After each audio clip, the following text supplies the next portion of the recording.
नहमदुहु व नसल्ली अला रसूलिहिल करीम। मोहतरम सामीन किराम,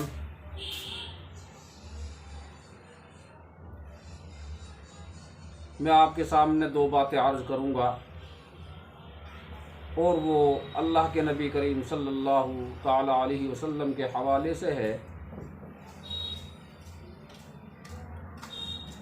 और दो बातों का जो उन्वान है वो ये है कि रोज़ा रखने वाला अपने दुश्मन यानी शैतान से हिफाजत करता है, और एक दूसरा अमल है गीबत, झूठ। इससे बचने वाला भी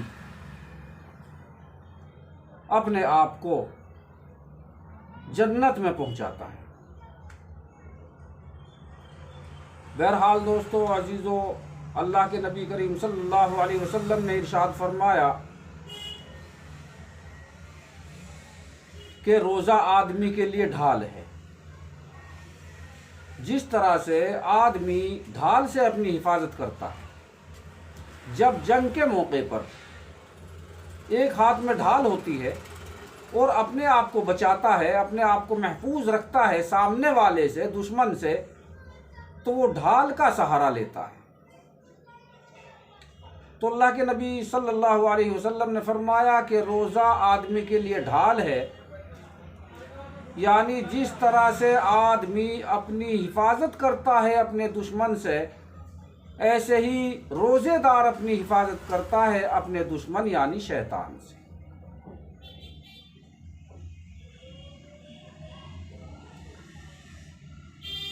चूँकि रोज़ा ऐसी इबादत है कि रोज़ा रखने के बाद इंसान खुद भी एहतियात करता है झूठ से, चोरी से और इधर उधर की बातों से, लेकिन एक चीज़ से वो अपनी हिफाजत नहीं करता, बल्कि वहाँ तक उसका ध्यान भी नहीं जाता। वो मैं इसके बाद आपको बताऊंगा।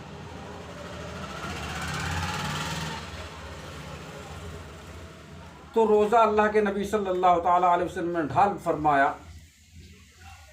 कि जिस तरह से ढाल से हिफाजत होती है, रोज़े से भी हिफाजत होती है। तो रोज़ा ऐसी चीज़ है कि अपने दुश्मन यानी शैतान से हिफाजत होती है। इसमें आदमी गुनाह करने से बचा रहता है,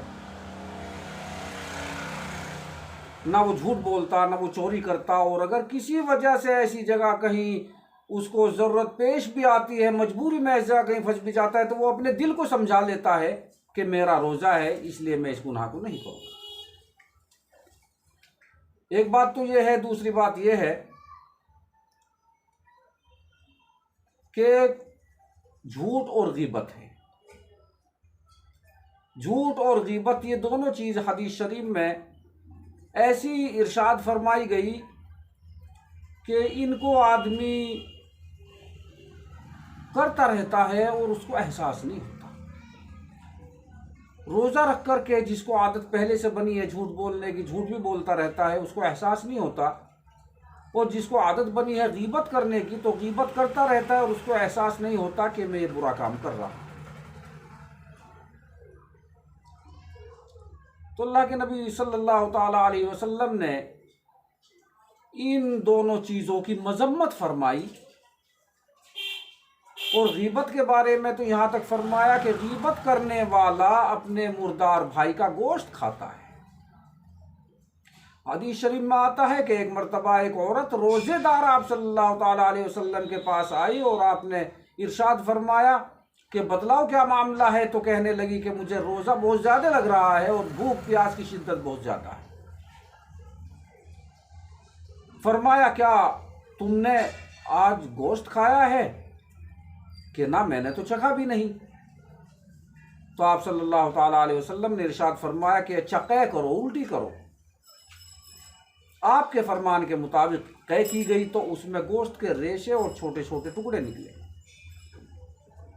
आप समझ गए। आपने फरमाया कि तुमने किसी की गीबत की है, और गीबत करना ऐसा है जैसा कि गोश्त खाया हो अपने मुर्दार भाई का। तो गीबत ऐसी चीज़ है कि हम लोग करते रहते हैं, लेकिन हमारा ध्यान भी नहीं जाता कि हम किसी गीबत कर रहे हैं और गीबत में मुब्तला रहते हैं। ख़ास तौर से हमारी बहन बेटियों में इस तरह की बुराई पाई जाती है, मर्दों में भी पाई जाती है, लेकिन औरतों में कुछ ज़्यादा, क्योंकि ये जहाँ बैठेंगी उस जगह जो है आपस में एक दूसरे की बुराई करेंगी। लिहाजा हमें चाहिए कि हम इन चीज़ों से बिल्कुल परहेज़ रखें और अल्लाह ताला से दुआ भी करें, अल्लाह ताला हमें इन तमाम बुरी बातों से हमारी हिफाजत फरमाए और हमें जो कुछ कहा गया और बतलाया गया है इस पर अमल करने की तौफीक अता फरमाए। व आखिर दावाना अल्हम्दुलिल्लाहि रब्बिल आलमीन। 5 से 5